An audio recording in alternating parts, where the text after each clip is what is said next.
we've got an important dignitary here. Everybody's a dignitary on Jazzy Red Show. So I wanted you to meet this lady. She met my niece, and she said my niece heard her testimony and had tears in her eyes. So thank you, little niece Gert, for sending her to me.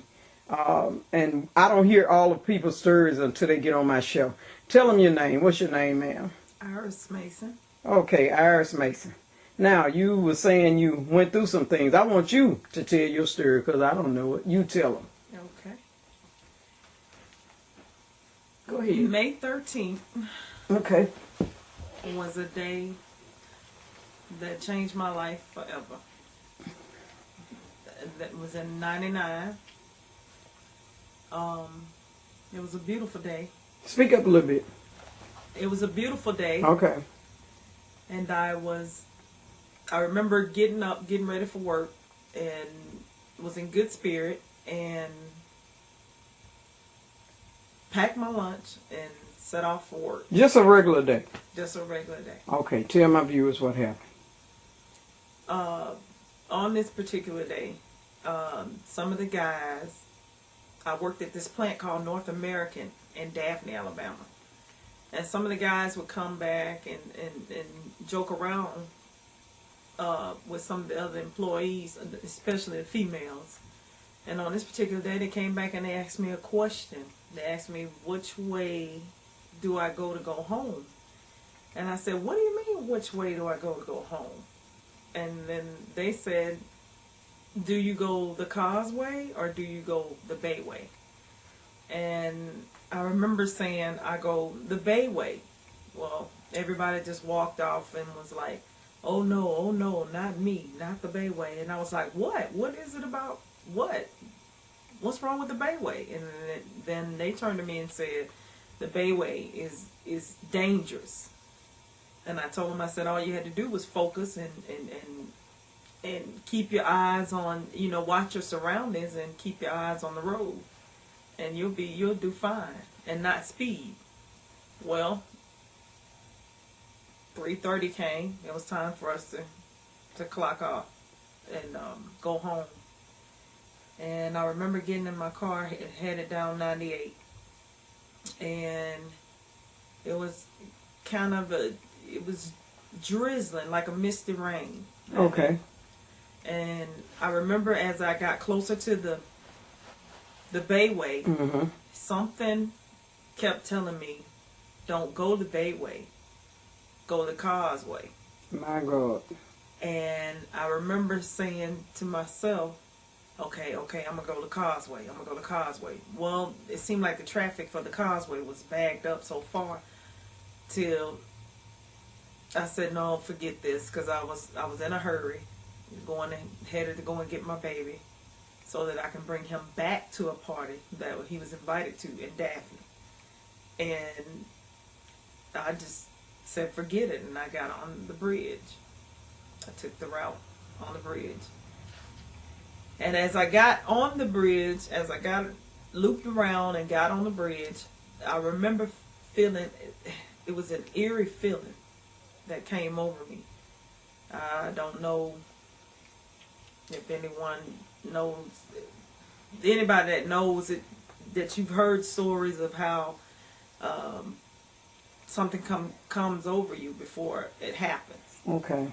Okay, and I'm traveling. I'm on the bridge, and I get over in what you call the fast lane. Okay. And as I get up close to this, I'm approaching this 18-wheeler, which was over on my right-hand side. And I remember seeing him turn his signal on. At this point, I'm at his back tires. My car was lined up with the back tires. The front of my car was lined up with the back tires on the truck. Okay. And as I kept going, I thought maybe he was going to wait until I passed and then come over. Okay. And before I knew it, the truck just came over. What size truck was it? It was an 18-wheeler. An 18-wheeler? Yes, it was an 18-wheeler. Cut over on you? Yes. What happened? And when this truck came over on me, I just couldn't believe it. I was like, oh my God. And I remember laying down on the floorboard of my car. I scooted all the way down to the floorboard because I just knew I was gone. And when I scooted down on the floorboard, I remember looking up and I could see Dixie, the words Dixie on the truck. Okay. And I can remember orange and blue stripes. And I couldn't make out the word behind Dixie. But as I'm going underneath the truck started coming over the top of my car. And that's when I started telling my family bye. I told my baby bye. I told my mom and dad bye. I was telling my brothers and sisters, just my whole entire family bye, because I just knew I was gone. Okay. Well, after the truck made his journey over the top of my car, I remember my car bouncing from wall to wall. Yeah. And when it finished bouncing from wall to wall, it came to a halt facing the direction that the traffic was flowing in. Oh my gracious. And I remember getting up. I didn't know if I was dead or alive. And I was pinching myself because I didn't know if I was dead or alive. Well, my car was smoking, and I didn't know the reasons why my car was smoking. I thought my car was going to blow. And I remember seeing the 18-wheeler through the smoke in my car. I could see the truck pulled over to the side. Yes. And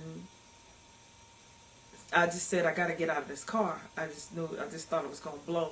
And as I'm trying to get out on the driver's side, my door was jammed up against the wall of the bridge. I couldn't get out on that side. Okay. So I remember climbing over to the passenger seat and looking for a way for me to get out of my car, watching the traffic, making sure it was okay for me to get out.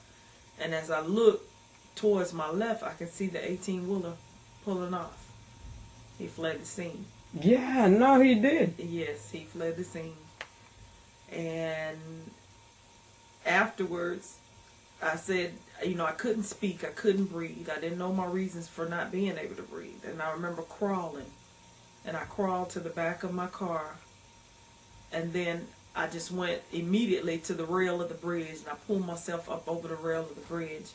And I remember leaning over the rail. And I was gasping for air. And it's like someone spoke to me and said, get down off the bridge before you fall in the water. Okay. And I remember getting down and crawling to the back of my car. Now, my reasons for crawling, I don't know. Okay. I don't know if I was injured then or what. But I crawled to the back of my car, and I pulled myself up over the back of my car. And I remember flagging, trying to get anybody to take me to the emergency room because I just could not breathe for nothing. Okay. And what happened next, I never thought would happen in a million years. Someone tried to go around the pileup. I'm in what you call the emergency lane, I guess. Mm-hmm. And I'm thinking I'm out of the way of traffic, and this family tried to go around, didn't see me. Witnesses said that they were doing about 75 to 80, 85 miles an hour coming up the side. Yeah. And didn't see me and hit me and drug me in my car another half mile down the road. Are you kidding? No. They drug me another half mile down the road, and after I was drugged, my car ejected from my body. Witnesses say that I went back head first. That's when I had this big gash to the back of my head. Yes. And then the car that hit me the second time landed on top of me with the motor on top of me. Are you kidding? No. And you here talking? Yes, ma'am. It is truly a blessing. Now I'm only going by what witnesses say, because at this point, Yeah. I don't remember nothing. Okay. And then witnesses say there was a guy that got out from the pileup. It was almost a 200-car pileup. he ran down the bridge and he rounded up any man that he could round up that wasn't injured in the pileup. Okay. And he told him that we got to get this car off this lady. There's a car on this lady and she's losing a lot of blood. Well, they said he rounded up about 12 or 13 men, and he came back to the front of the line. And him and those 12 or 13 men lift the car up off me. They moved it. And Yeah. that's when they saw that my leg was so badly mangled. And I was losing a lot of blood. And at that point, you know, I'm thinking I'm still injured. I'm thinking people are letting me die from whatever happened in the car. I don't know if it was the airbag or what. I'm still thinking I'm dying from not being able to breathe. I didn't know I was hit a second time. You know how they say something can hurt so bad that you don't feel it? Yeah. I never felt the thing. And I can recall a lady holding me in her arms, and she kept reassuring me, I'm not going to let you die. Help is on the way. Okay. Now, she kept repeating this in my ear, in my right ear. Okay. And I can hear the choppers. I can hear the sirens. And I remember a girl standing over me. She was like standing with both her legs open. She was standing over me. Okay. And she had a phone. And I asked her, I said, would you please call my mom? Because these people are going to let me die on this bridge. And she said, okay, I'll call your mom. She said, just don't move.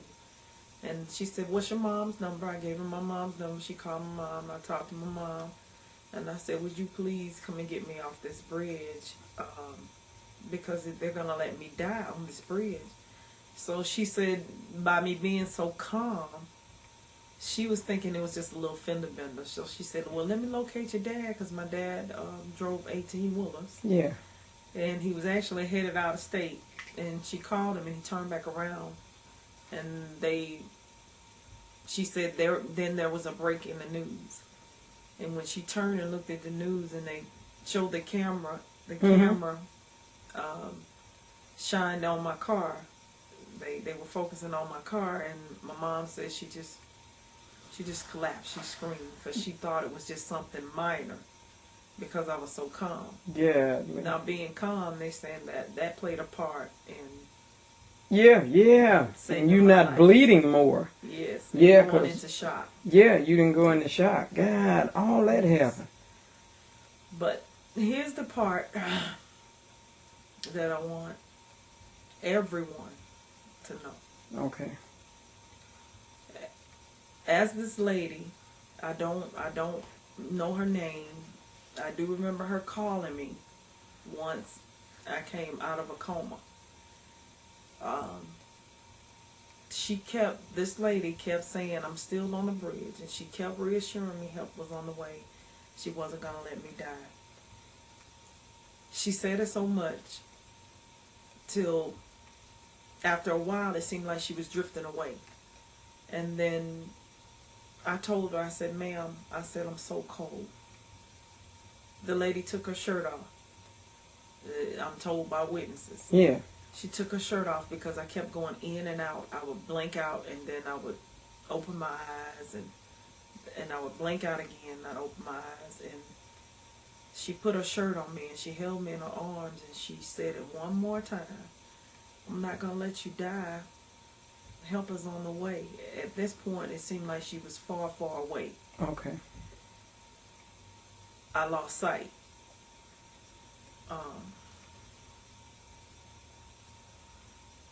But you remember her voice saying it. Yeah. Yes. And I can remember being in this dark, dark tunnel or room. And it was so dark that you couldn't even see your hand. And I remember just trying to feel my way out of this dark, dark room. Okay. And then it was like I couldn't find a way out. Well, as I'm walking forward. Okay. I could see lights, but they were like your regular house lights. Okay.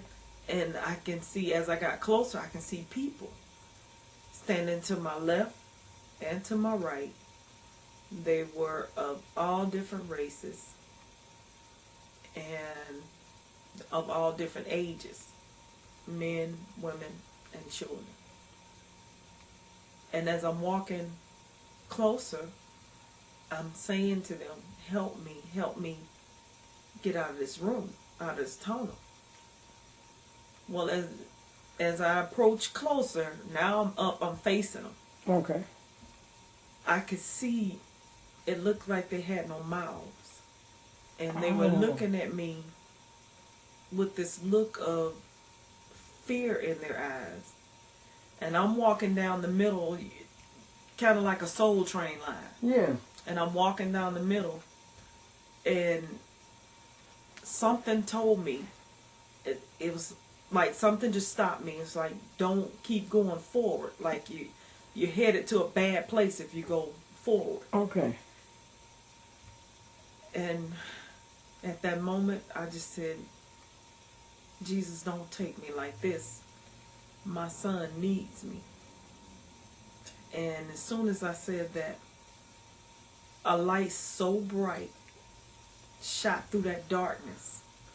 And the light was casting down on me. Mm-hmm. And it seems as though it was like I was standing with my head down like this. Okay. And then all of a sudden, well, let me explain this feeling from this light first. Okay. I had the feelings of no fear, no worry, What? no stress. It's peace. I was at peace. Yeah. And as I'm standing there and I'm feeling this good feeling, someone came behind me. Okay. He put one hand on this shoulder and he walked around to this side of me and he put another hand on this shoulder. Now, who that person was, I don't know, but I feel as though it was Jesus, because that's who I just called on. My gracious. And he put his hand underneath my chin like this. Okay. The hand that was on this shoulder. Okay. He put it underneath my chin like this, and he lifted my head real slow. And he motioned to the light. He motioned up at the light as though he's telling me to look. Okay. Look at the light. Mm-hmm. Well, on my first attempt, the light was so bright, I was like, oh no, I had my hand over my face, and Mm-hmm. I was like, no, I can't do it. The light's too bright, and I dropped my head again. He again lifted my head up real slow, and he motioned like this, telling me to look. Okay. And my second attempt, I put my hand over my eyes and I slowly started looking between my fingers. Okay. And I could see dead center of the light. And as I'm watching dead center, all my past just started flashing Oh my gracious. in the light. Now, mind you now, my family is at the hospital. All my family, all my friends, Okay. everybody I went to school with. My mom said it was so many people, they were saying that I needed my own floor. Now, they just had came out and made an announcement. They told my family, call all family members because she's a fatality. She's not going to make it. And my mom, they were preparing for my death for 7 days. And I found out through telling my story that 7 means completion. Yes. For 7 days, I was watching my past.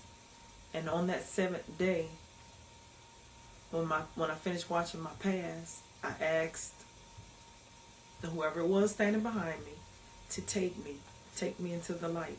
I wanted to go into the light because it was so peaceful. Okay. And when I said that, he put his hand over my face like abracadabra. And when he did that, I opened up my eyes. And I can hear noise. I can hear beeping noises. I can hear people talking. Yeah. And as I'm looking to my left, I can see doctors and nurses with their back turned. Okay. They were doing something to a machine that I was hooked up to. And as I slowly turned to my right, I can see my mom standing there crying and holding my hand. And I said, I knew then, I said, I'm in the hospital. And I wanted to tell my story. I wanted to tell my mom so bad what I had experienced. I couldn't get it out because they had tubes everywhere. I mean, I was strapped down. They didn't want me to move. Okay. And my mom was holding my hand, and the only thing I could do was flicker my fingers. And when I flickered my fingers, she looked, and she said, "Baby, you up?" And I said, "Yes, ma'am." I nodded my head, "Yes, ma'am." And she said, "Okay," and she started crying. And I flickered my fingers again because I want her to know what I just experienced. Yeah. I flickered my fingers again. She said, "Babe, are you trying to say something?" And I nodded my head, yes. And she leaned up to my mouth, and she can make out what I said through those tubes. Yeah. I just said that he's real. And she just started shouting, screaming, and she took off running. She said, "Yeah, baby, he's real." Yeah. She went off to tell my family Yeah. that I was up. Okay. Yeah. So what I basically want everyone to know is that he is real, and it is true that if you call on him, he will answer. No matter what the situation is, if you call on him, he'll answer. And I never thought by calling on him that he would answer. That he would answer. Yes. How old are you? I'm 44. And you look real young. I'm thinking 30 something. You know, But don't she look pretty, ladies and gentlemen, to be done got hit by a truck, go over a car, and then another one hit her and drag her. And you, if you would just look at you, nobody would think you ever been in no accident. Well, I came a long way. It was, it took a lot of ministers to make me see that it could have been worse. Okay. And I just thank him. I thank him so much. For some of my viewers that may not believe, I think you got them kind of woke up tonight. Okay. I think you woke them up a little bit tonight. Well, just know that he is real. I mean, he has the, I usually like to start my story off by telling people this. When doctors gave up on me, yes, the Lord said, "It's not your time." When doctors said that I would never be able to have another child, I got two handsome young men. Okay. They told me that I would never be able to have another child because of the type of trauma that I had. Okay. I always tell them the Lord says he has the last say-so. Yes, he does. He gave me that second child. It wasn't the way that I wanted. I wanted a boy and a girl, but he gave me what he thought I should have. Okay. I got two handsome boys who are very protective of their mother. You're twins? No, they're not. Okay. They're not Okay. twins. Different the second age. one came later. Okay. Okay. I nearly lost him, but he's here. So he's a miracle baby Yes, himself. he is. He's a miracle. God, He and only weighed a pound when he was born. Only a pound. Was that the one that told you? Which one told you that? Tell my viewers what he told you about he wanted his mom. I've been going through some things. Okay. Financially? Yes, financial. I've been having some struggles. Okay. I end up losing my home. Me and my kids at this present time are living in separate homes. And I can't seem to find the help. And disability just isn't enough. People think that with disability you can make it. It's just not enough for a single parent. Okay. I will say this. My attorney at that present time, he took from me. Okay. He took from me, and I really want to expose him. But we ain't gonna call names right now because you don't know what might come up later on. Okay. Okay, I'm gonna advise you on that. But he's in Mobile. He's in Mobile. He gonna suffer. He gonna suffer. He know who he is, but we don't know what may come up later on behind it. So we want people to just get references before they get lawyers. Right. Get a reference before you get a lawyer. But he's already on blast, whoever he is. So it don't matter. We don't have to know who he is because you don't know what may come up. And I know you're hurting, and your kids need, and you need. But if and my viewers are very good, and they're good with helping. So if some church people or some reverends are seeing you, or just some cool people like me, just down to earth, that want to help you a little bit, do you have a phone number where even if they wanted to pray with you, you know, because we all need prayer. Prayer brings about change. So do you have a phone number that they can get in touch with you? Yes, I do. Area code, in case this go on YouTube, and I'm going to put it on there, 251. It's area code 251 Mm-hmm. 366 8465. Okay, and your name? Again. Iris Mason. Iris, it's a change going to come. Things going to change for you.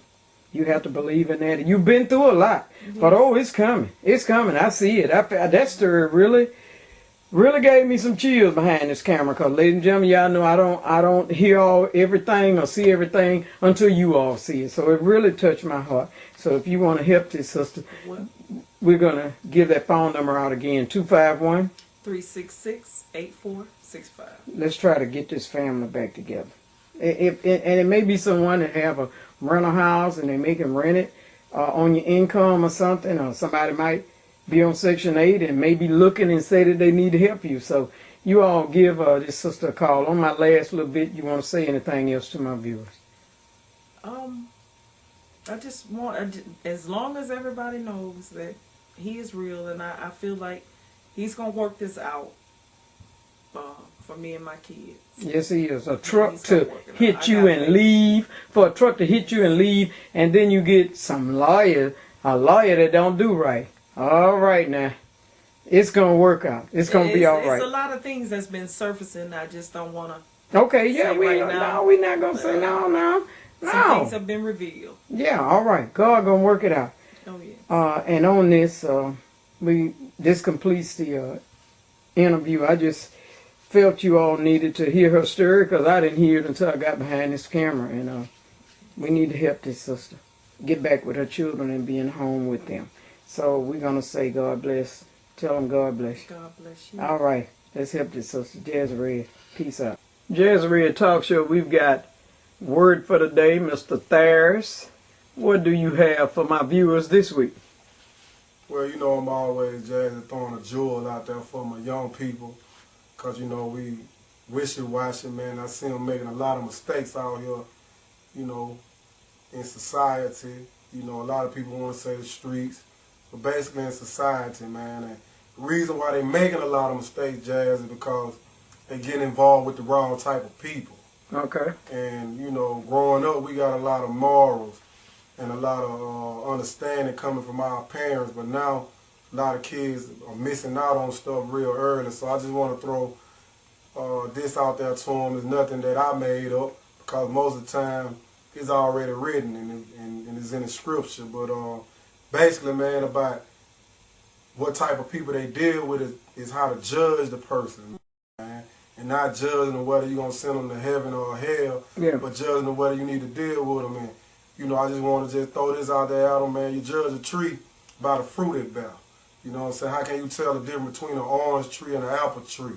By the fruit. So how can you tell the difference between a bad person and a good person? You know, by the deeds and what they do. You judge a tree by the fruit. You judge a man by the work of his hands. So, you know, they say nothing good comes from a bad tree and nothing bad comes from a good tree. So judge a man by what they got going on, the works of his hand. You know, can you eat from this person, man? Is this person producing good fruit? Is this person doing good deeds? Is this person blessing people or cursing people? You know, so get involved with the people that's doing good things. And you can see people work by what they do and what they speak and what they stand for. You know what I'm saying? So stop getting involved with people who out there doing negative stuff and always talking negative. Everything that comes from them is negativity. Sure is. So we got to So stop surrounding ourselves around so much negativity. That go for the grown people too. Sure. So you know, it's time for separation, man. So judge a tree by the fruit that it bear, and that's all I gotta say to him, Jazz. All right, Jazzy Red, we hope you chew that up. Jazzy Red, there's word for the day. Peace, love, happiness. All right, we love you. Peace out. I always tell people to hit a smile and they go to laughing. Jazzy Red Talk Show, and we've got Miss Carrie here. Miss Carrie, what you got going on you want my viewers to know today? Well, I want everyone to know that we do still have, for a limited time, the 2013 We Are One CDs. Hold it up, hold it up, hold it up. This is the CD. Yes. Oh, that's nicely did, too. Yes. And you got some left. We do have some left. And as always, we use what we have to help raise funds for the Unity event each year. Okay. And you got the band, what are those wristbands? Bracelets. Okay. Yes. And they have John 17:21 on them, the Unity Walk. Okay. So we do wear these. Okay, how much is the CD? The CD is $3. Okay. And the bracelets, they are, you can get these for a donation of $2. Okay. All right, and we do still have the T-shirts. And got some of the T-shirts. Yes, and well, you can get all 3 for $20. Okay, So okay. And this is to help with the Unity Walk, It right? helps with the Unity Walk that brings all the collaborative teams together. Mm-hmm. And a great network opportunity to, let everyone know what's going on in the community. That's what the Unity Walk is all about, and it brings people in from other states and cities. It's a big network opportunity and opportunity for us to show love to the homeless and reach out to our community along with the health fair. So, I mean, all of this for 3 days. 3 days. It's a 3-day event. Okay. So I'm just here to tell anyone that's interested, you can give us a call at 251-753-6253. While these still last, the 2013 Unity CDs. Okay. Now you brought somebody with you, right? I did. All right. Who we got over here? Let's swing over here right quick. And what's your name, ma'am? My name is Allie Graham. Okay. And what do you do? I know you here helping. So you tell me what you got going on. I just work for God. My heart goes out to people that are in need. I work with the homeless, trying to establish them basic living provisions, cutting their hair for free. Okay. At the Unity Walk, I did a lot of PR work for Sister Carrie, and I wanted to work that day. I just couldn't see walking around and enjoying the festivities, so I cut 94 people's hair for free, and it was wonderful. Restoration Place had 2 tables set up of clothes, and they were able to give out clothes to around 30 or 40 people. I cut a man's hair. Ransom Cafe's owner, Matt, he had his clean machine out, and the clean machine has toilet facilities, showers, washing Are machines. you kidding? And he did laundry for people in need. I cut their hair. They got new clothes. A gentleman came, got his hair cut, got a shower, got a new outfit, and I haven't seen him in the homeless community since, but he did say that he was going to go look for a job. So Go look for a job, because they do have to look presentable, yes, they presentable do. for a job. Unfortunately, presentation is everything. That's right. So we're just blessed to come together and ask small businesses, ask churches to help. The Unity Walk is not a free event for the people who work so hard to get it to come together, but we offer everything for free at the time that we're having the walk. Free food. We fed over 500 people for 2 days. We were able to give free health care to a lot of people in need. The health department came and did AIDS tests. We did diabetes testing. We were able to give free clothes. It's just endless to the free love that we were able to offer them because of sponsorship. And we would like to continue this to keep growing. So it's so important that each one of us come together for the sake of unity. John 17:21 is so important that we all stand in one to help those less fortunate than us, because it takes us to help others, and it's just very important that we do all that. I see what God doing. Even this show. I mean, I meet Miss Carrie. She'll bring somebody, or you done met me. You gonna bring somebody. I see how this thing is going because I don't turn anybody away, man. Everybody got something that, especially if they're helping. I want to put them on where people can see it and they can come. Cause a lot of people work and they'll say, "Well, I'll give. I don't have time to come and go. I might work a lot, but every little bit helps." You know, and I work my neighborhood between Midtown and downtown Mobile. I have no fear to knock on your door and say, if you haven't worn it in 10 years or you don't know what to cook about it and it's been sitting on the shelf for 3, put it on your porch, call me, I'll come and pick it up.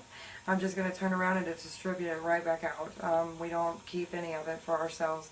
We just want to help others. And because of me and you and Sister Carrie and everyone else involved with Kingdom Covenant Connections, we're able to provide some of the most basic things to people that it means everything, to watch the blessings overcome them, for them to receive a plate of food That's or right. a change of clothes. It's just unbelievable the overwhelming happiness you feel with them. What inspired you to help? Why do you help? I mean, when you was a kid or coming up, what was it? Your parents? It was something now. It is. My dad's been a sponsor for AA my whole life, and coming out of prisons, whenever you've had rehab needs, Okay. going to halfway houses, my dad would sponsor. I knew it was hereditary. It was shucked up in your bones. And, My grandfather was homeless and didn't have to be. My mom would give him a suit, one of Dad's suit, and give him a bath. But he wanted to be. He said, "They're my friends," and he looked white and had long hair, so they all were buddies down there. They would get drunk and they'd go to jail, and they that was back in the days, not now. They would sneak them liquor in there because they would have they didn't want them to have DDTs or something. So years and years ago, in the late 50s and the early 60s, they were trying to give them a little something to drink to keep them from having DDTs or going into it. So my grandfather was homeless. So I loved him, though. I loved him. He looked like Jesus. I used to say, "Jesus coming down the street again, Mama." But Jesus wasn't dirty, Mama. That's what I would say. So she would always clean him up and put clothes on him. And but I'd be concerned about the tuberculosis and stuff that they can catch out there. So I appreciate you taking them to the doctor and trying to have a roof over their head. Yes. Yeah, oh my gracious, they're proud people though. They are. You know what? They're proud. They don't really ask like that. Cause the ones out there in Tiamacona, I'm thank them. Cause I always would park when I go to work and talk with them, and they would make you a flower. Yes. And one told me to give him a kiss. I said, "Well," he said, "I ain't had a bath in 3 weeks." Wait a minute, I can't kiss you right now, man. Come on, man. And they my friends, man. So they're just people. They're human beings. Yes. So we shouldn't shun upon them. When I would just get them something and get enough. You know what? They want to feed their friends. And when They feed their friends. they'll tell me thank you 100 times. And God, that makes the most uncomfortable I feel is when they start thanking me. I didn't do this. God made me the way I am. If I were of the world, I wouldn't care. But because of the things that I've seen and the way I've grown up and watching my sister have 5 kids and struggle the way she did and then pass from cancer and seeing my niece and nephews, teaching kids how to care for each other. That's right. And showing them. I show my 3 kids on a regular basis how to care for someone else. And it's a real world we live in. It is. That has real hurt and real pain. But the people that are on the streets, they are so happy and so thankful to receive something that we've used several times and threw in the back of our closet, didn't even care about anymore. And I just tell them, don't thank me, thank God.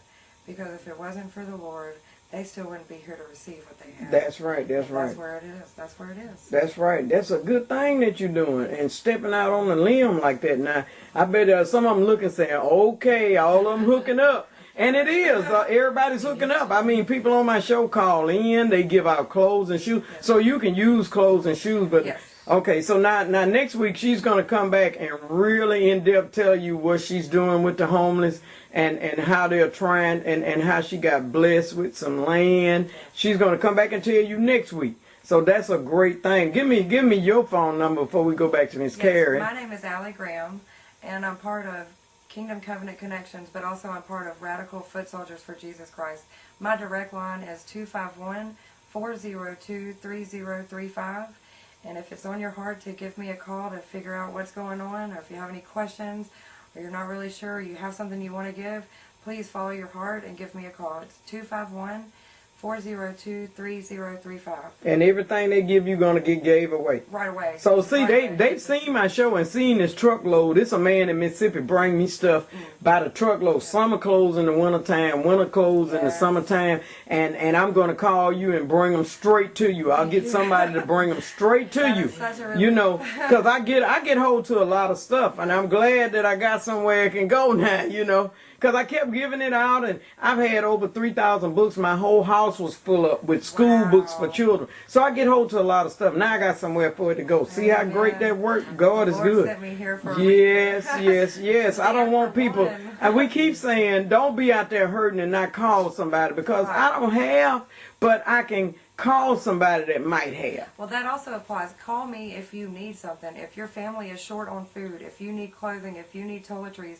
call me. My name is Allie. I'm serious. 251-402-3035. Between the people that I'm able to call my friends in Mobile and the people that I'm meeting on a day-to-day basis, we can help you. Don't sit and suffer. Don't sit and suffer. Call, please. Because nobody knows unless you tell them. And take that pride and kick it out the door. Right. I've been on welfare, food stamps, Section 8 back in the days, you know, with my kids, but I went and got a skill to well, you know, and I've been doing it 30, 36 or 37 years. I done lost count now. But we have to help people. It's something you don't need. Come on, with them Christmas toys. Y'all can throw them this way. Throw them this way, man. I mean, your baby ain't driving that Barbador car, that Escalade. Just put Throw it it in the this way bag, for it's somebody. over every year. Kid can have Christmas. Because we can definitely give it back out. And the CDs and the armbands that Sister Carrie's talking about for the Unity Walk, that helps us get out the products that we're receiving to the people in need. It really does. Okay. If they're needing something in particular, women's feminine products or man's diabetes testing kit, and that's something we don't have on hand, those proceeds go towards things like that. Her CDs and her armbands go towards preparing the permits it takes to rent the park, Okay. the bills we have to pay for the police escort for the walk. Every little bit helps, and I mean, $20 for a shirt, a CD, and an armband, you're not going to find that anywhere else. You're not going to find that. And this is what I'm going to do, man. I mean, you got to meet everybody I know. See, some people, they'll meet a few folk that they might get something and they don't want nobody to know. No, I want you to meet all my friends at the Pascagoula Flea Market that sell me like big boxes for $1. I want you to meet them. So we're going to have to go to Mississippi. Yes. You've got to meet them. So we got to connect. Everybody connecting now. And I seen this thing coming. A guy told me at the shipyard years ago, he said, Red, you know what's going to happen. He said, all God people, the people that believe in God. And Jesus, they really going to hook together. And it's going to be something awesome coming out of this. And it's happening right here. Now, and give that phone number one more time. We're going back to Miss Carrie. It's Allie Graham, 251-402-3035. All right. Y'all get that later. Call. The number's running across the screen. Come on again with your phone number, with your CD and your armband. And I have to say, this CD was created and designed by Brian Cosby Okay. in Atlanta, Georgia. Uh-huh. And he'd send these in to help us to raise the funds that we need to bring the awareness of how much we need each other. How Free. much He we did need that to- free. He did it free. We're going to have to do a phone interview with him one week. He would love that. And he put himself out there for us, what he doing. That's right. We're going to do that. And they got the armbands. Now give them Yes. again, the price on the armbands are $2. $2. Okay, and the CD is $3. But you can get the T-shirt and the armband, all the three of them for $20. $20. That is just sacrificing going to Burger King, because it's just that high. It's just that high. Now we got to get out and help now. Now you know, because Jazzy, I'm still under the weather a little bit, but y'all see this voice getting jazzed up a bit stronger. And y'all know I bite folks that don't help people, because I'm putting you on free. And I help you all now. That's right. So we've got to help each other. You know, a policeman get hurt. We have to help. Step to that family. Your neighbor or your fireman, something happened to them. These people that's helping, we have to help them. This is what this is about. Now get that phone number one more time before we do a peace out. My name is Carrie Coates. The number is 251-753-6253. All Let's right. come together. All right, let's come together. Tell them God bless. Go back to this sister. Tell them God bless them. God bless you. All right. We Jazzy Red Talk Show. We having a good time here. I got chills on me behind this show. Jazzy Red, we love you. Don't be out there hurting and don't call us. We each other. All right, Jazzy Red, we love you. Peace out. Jazzy Red Talk Show, and we are here. And Brother Knapp is here this year. This week. You know Jazz is tired, y'all. Y'all know Jazz be going out of her way for her viewers. I done bumped my head, I guess. Oh, well, how are you this year? I guess they... But, Brother Knapp, what you have for my viewers this week? Well, don't feel bad, Jazz. I heard a New Year's song last night, so it's all good. You must be in the spirit or something. But what I have for your viewer this week, Jazz, is I actually got a message together like over a month ago. Okay. And I come from the book of Genesis chapter 6. And my key verse was at verse 8 of chapter 6. And what it declared is that, but Noah found grace in the sight of the Lord. And from that particular scripture, I came to the thought of having the favor of grace. And we do realize that grace is God's unmerited favor. And one thing about grace, you can't separate it from his love, you can't separate it from his strength. And one part that I love about coming into a revelation knowledge of having his favor of grace is that when we're going through, it is by God's grace that he's empowered us to be healed. Because the Bible says, for by his stripes that we are healed. And we heal by his grace. For by grace that we are saved. Even having the favor of grace, we come to know that we can do all things through Christ that strengthens us. Even he told Paul about, my grace is sufficient for you. So when we are weak, his grace is made perfect. Because when we are weak, that's when his strength kick in. And his strength is his grace. So I just want to encourage the people this week by declaring having the favor of grace. It is so much power wrapped up in knowing the favor of grace. Amen.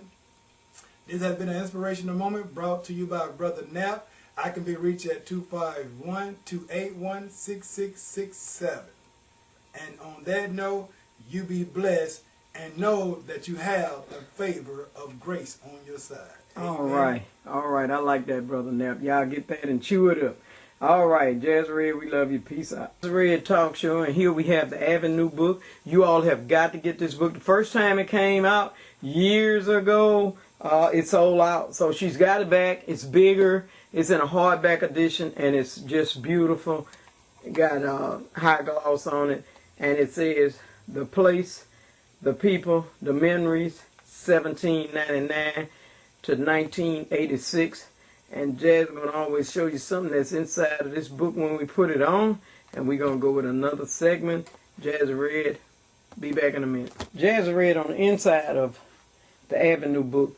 George A. Hall was a well-respected educator who served the Maysville district over 2 decades. He was born a slave in 1853. His grandson, James Hall, stated that George Hall obtained his education and writing abilities on the plantation where he lived. George found old letters and traced over the alphabets to learn penmanship. George Hall is also believed to have been a special teacher at Barton Academy, teaching penmanship. He was employed in the Mobile County school system from 1873 to 1911, serving as a principal of Maysville School, and was one of the first teachers hired in the Maysville district. George Hall. We're going to show you a picture of Hall Elementary School. Hall Elementary School first opened in 1964 and named in honor of George Hall. George Hall, a legacy. Jazz Red Talk Show, and this is Lily B.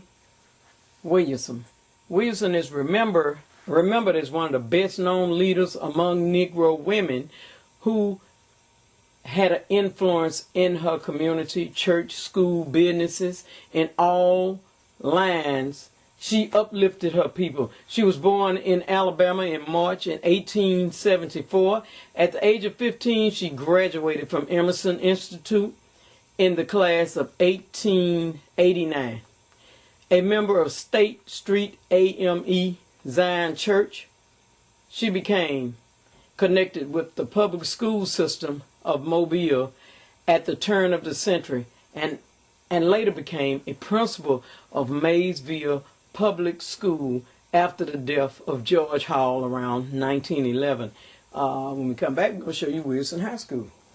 Wilson High School is located in Maysville and was named in honor of the educator Lily B. Williams. Lily B. Williamson. There she is. Pull up, young people. Pull George Hall and Lily B. Williams up. A legacy. Jazzy Red, we love you.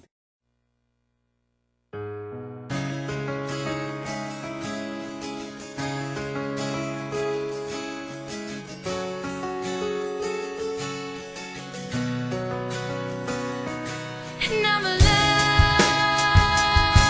I'm alive. And I'm alive, I'm alive.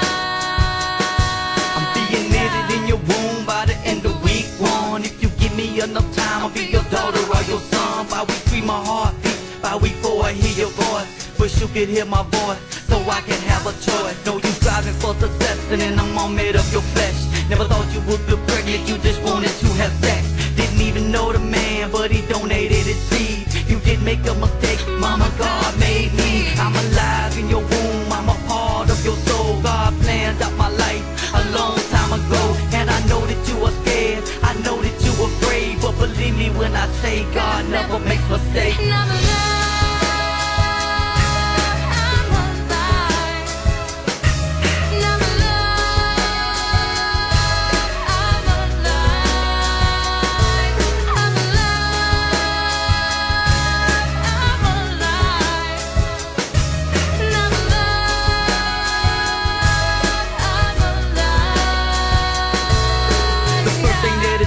It's my central nervous system. The doctor's gonna lie and tell you I ain't got no feelings. But look at all the pictures, mama, can't you see my head? My brain is growing well, plus I got arms and I got legs. Week 7, 8, and 9, I got organ, bones, and structure. I can feel it and I can touch it, now I know that you're my mother. My organs fully function by the end of week 10. So why you wanna kill me just to justify your sin? I know everybody does it, they think it's no big thing. But God's got this book of life and in it is my name. Ain't no need to be ashamed, it ain't as bad as it seems. You think I'll be a burden, but I might fulfill your dream. And I know that times are rough, I know that money's tough, but maybe we just need to turn the car with all this stuff. See, we was formed in the dust and wonderfully made. We 12 my vocal cords formed, now you hear me say I'm alive.